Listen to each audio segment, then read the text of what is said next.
આપદગત્યાદુ કાર્યેષુ આપત્તિ પ્રાપ્ત થઈ હોય તેવે વખતે હઠસ્ત્યાજ્યાસ્ય સર્વથા, તેવી વખતે સર્વથા કાર્યમાં હઠનો આપણે ત્યાગ કરવો જોઈએ. આપત્તિ એટલે ચારે બાજુથી જ્યારે મુશ્કેલીઓ આવી પડે એને આપત્તિ કહેવામાં આવે. વિપત્તિ એટલે વિશેષ પ્રકારની મુશ્કેલીઓ આવે. તો આવા પ્રસંગે જે આજ્ઞાનું પાલન અશક્ય હોય એને માટે આપણે હઠાગ્રહ ન કરવો જોઈએ. એને માટેનો દુરાગ્રહ આપણે ક્યારેય સેવવો ન જોઈએ. અંતઃકરણમાં તો આપણને ઘણી બધી મોટી ઈચ્છાઓ જાગે કે મારા ઠાકોરજીને માટે, સેવા માટે મારું ઘરનું ભવ્ય મંદિર બનાવવું, મારા ઠાકોરજીને માટે અલગ એક મોટો રૂમ બનાવવું, મારા ઠાકોરજીને માટે આટલી આટલી સગવડો ઊભી કરવું. આવા અનેક પ્રકારના મનોરથો એના અંતઃકરણમાં જાગે. પણ બીજી બાજુ એની એટલી બધી કારની ગરીબાઈ છે કે જે કારની ગરીબાઈને કારણે એ બે ટંક માળ પોતાનું ગુજરાન પણ ચલાવી શકતો નથી. આવી આર્થિક સ્થિતિ જો નબળી હોય તો જે પ્રકારના મનોરથો એના મનમાં જાગે છે એનો અમલ કરવાનું એને માટે કોઈ કાળે પણ શક્ય બનતું નથી. તો શ્રી મહાપ્રભુજી અહીંયા એક વ્યવહારિક વિભૂતિ તરીકે આપણને ખાસ આગ્રહપૂર્વક આપણે સમજાવે છે કે આજ્ઞાના પાલનમાં આપણો હઠાગ્રહ કે દુરાગ્રહ ન રાખીએ. આપણી આવી નબળી આર્થિક સ્થિતિમાં કોઈ કાળે પણ એવા મનોરથોને સિદ્ધ કરવાનું આપણે માટે શક્ય ન હોય તો આપણે આજ્ઞાનું પાલન કરવાનું ક્યારે પણ દુરાગ્રહ સેવવો જોઈએ નહીં. દાખલા તરીકે સામગ્રી વગેરેનો નિયમ બાંધ્યો હોય, આટલો નેક ભોગ વગેરે પ્રતિદિન શ્રી ઠાકોરજીને ધરાવવો બહુ સારી વાત છે. પણ આર્થિક વિપત્તિ આવી પડે અને આર્થિક વિપત્તિમાં સામગ્રી વગેરેનો જે નેક ભોગ બાંધ્યો હોય એ પ્રમાણે આપણે ન કરી શકીએ તો એવા સંજોગોમાં આપણે હઠ ન કરવી જોઈએ. ત્યારે એમ જ વિચારવું કે પ્રભુને જે કંઈ ભાવપૂર્વક આપણે અર્પણ કરીએ છીએ એ અલ્પ હોય, રંચક હોય, છતાં પ્રભુ પ્રેમથી ગ્રહણ કરી લેશે. આખરે તો આપણો ભાવ મુખ્ય છે. ભાવ વિનાનું ગમે તેટલું વિશેષ કરીએ તો પ્રભુ ક્યારેય પણ એનો અંગીકાર કરતા જ નથી. એટલે હઠ કરીને કે દેવું કરીને આપણા મનમાં જે કંઈ મનોરથો જાગ્યા એને પાલન કરવાનો આગ્રહ રાખીએ તો આપણી શાખ બગડે, ક્યારેક આપણી એમાં માનહાનિ થવાનો પણ સંભવ રહે. એટલે શ્રી મહાપ્રભુજી આ વિવેકને સમજાવતા એમ કહે છે કે આપણે આપણી આવી હઠનો હંમેશને માટે ત્યાગ કરવો જોઈએ. એક માણસ માદગીના બિછાને પડેલો હોય અને ત્યારે એવો એક આગ્રહ સેવે કે હું કશું પણ લીધા વિના, જલપાન લીધા વિના એકાદશીનું વ્રત કરીશ. એકાદશીનું વ્રત કરવાની ના નથી, સારી વાત છે.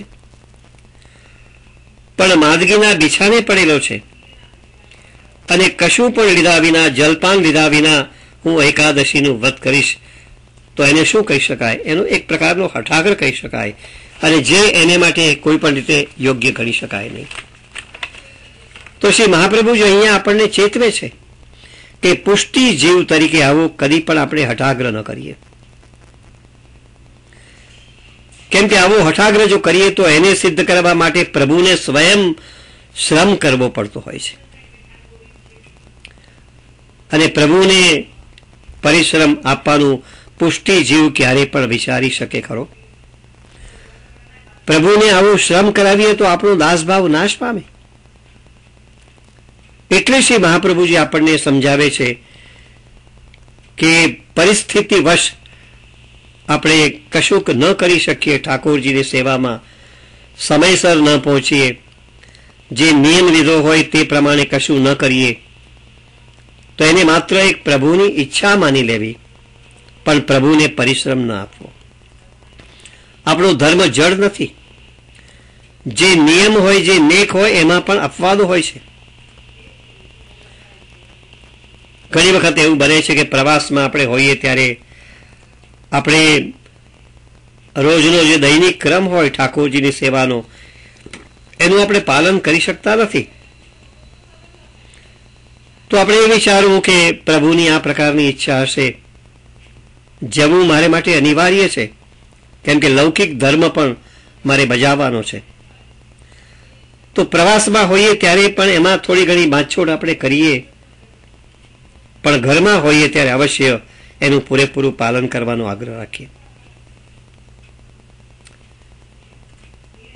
પહેલા ઘણી વખત વૈષ્ણવો વિચાર કરતા હતા કે, અને વારંવાર એક પ્રકારના પ્રશ્નો પણ પૂછાતા હોય છે કે પહેલા કુવાના પાણીના જળનો સેવામાં વિનિયોગ થતો, આજે કુવા રહ્યા જ નથી.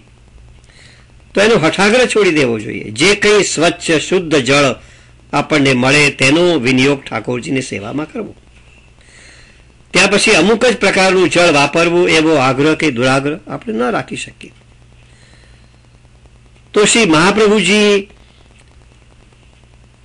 આ વિવેકને સમજવાની પણ આપણને પ્રેરણા આપે છે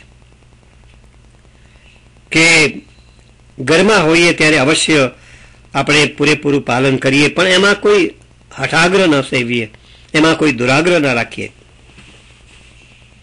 એટલું ચોક્કસ છે કે જ્યારે આપત્તિ આવી હોય ત્યારે નેક ભોગમાં બાંધછોડ કરી હોય, દાખલા તરીકે એકાદશીનું વ્રત માદગીના બેચાને હતા છૂટી ગયું, એમાં ક્યાંક અપવાદ આપણે કરવો પડ્યો હોય, પણ જેવી આપત્તિ ટળી ગઈ પછી પાછા ફરીથી પુનઃ જે કંઈ પૂર્વમાં આપણે આચારો કરતા હતા, જે આચાર કરતા હતા, ઠાકોરજીની સેવામાં જે રીતે પહોંચતા હતા, જે પ્રકારનું નેક ભોગ આપણે કરતા હતા, એ બધાનું આપણે અવશ્ય પાલન કરવું જોઈએ. આપત્તિ ટળી ગયા પછી આપણા આચારમાં કોઈ પણ પ્રકારની પછી આપણે ઢીલાશ સેવી શકીએ નહીં. અને એ બધામાં મુખ્ય વાત તો હંમેશા યાદ રાખીએ કે ગમે તેટલી આપત્તિ હોય પણ આપણી જે ભાવના છે એમાં કોઈ ફેર ન પડવો જોઈએ. આપણો ભાવ પ્રભુમાં સ્નેહ કરવાનો જ હોવો ઘટે. ગમે તેટલી માંદગી આવી હોય, ગમે તેટલી આપત્તિ આવી હોય, આપણું આરોગ્ય બગડ્યું હોય, ત્યારે આપણા મનમાં એક એવો કુભાવ પ્રગટવો ન જોઈએ કે જેને કારણે આપણે અન્ય દેવ પાસે જઈને એની પાસે આરોગ્યની માગણી કરીએ. પુષ્ટિ જીવ હોય તો સદૈવ વિવેકપૂર્ણ વિચાર અને વ્યવહાર એને કરવાનો જ હોય. સદવિચાર અને સદ આચારનો આગ્રહ હંમેશા એને રાખવાનો જ હોય. એ હઠાગ્રહ ન કરે, પણ પ્રભુ જેમ રાખે તેમ રહીએ એ વિવેકનું સ્મરણ કરીને આપત્તિ ટળી ગયા પછી આપણી ભાવનામાં, આપણા ભાવની અંદર કોઈ પણ પ્રકારની ઢીલાશ ના આવી જોઈએ. આપણો ભાવ પ્રભુમાં અખંડ સ્નેહનો હંમેશા રહેવો જોઈએ. છેલ્લો જે વિવેક છે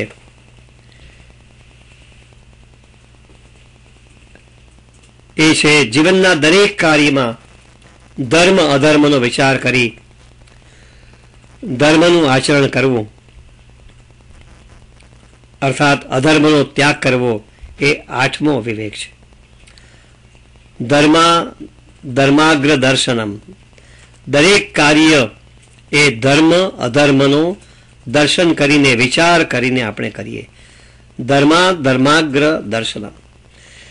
કોઈ પણ પ્રકારની પ્રવૃત્તિ આપણે આચરતા હોઈએ ત્યારે આનો સ્પષ્ટ આપણે વિચાર કરવો જોઈએ.